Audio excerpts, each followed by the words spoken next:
Hi everyone, Plate Tectonic Kessler Continental Drift Station Lab. If everybody would like to go ahead and grab the Continental Drift Station Lab right there, don't forget you have to make a copy. The first thing we do when we make a copy is we change its name. We're having lots of problems, so you can get rid of any of this stuff that you would like. Get rid of it and leave it to Continental Drift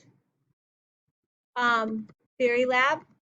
Whatever can make your drive look the best. If you want to get rid of all these numbers, just so you know what it's called.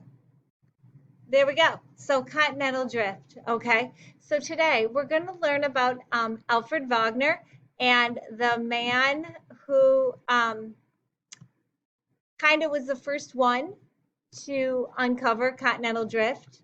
What is continental drift? Continental drift is just exactly what it says. It is the drifting of continents, that they have moved over time. You're going to learn about the supercontinent called Pangaea, and it is a theory that all of the continents were once combined. And there is evidence to this. Glossopteris is the woody shrub-like tree. That was evidence that they found.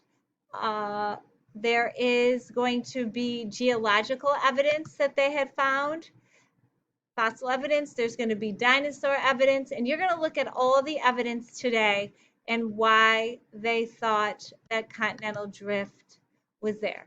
But there's a picture of Alfred Wagner and the evidence that he used a long time ago to say, hey, I think our continents are moving. And think about it, we didn't have satellite, we didn't have all the technology that we have today. So you're going to work your way through half of this. Tomorrow is the second half of the day. So remember, no cutting and pasting, no using outside sources, and just work your way through it.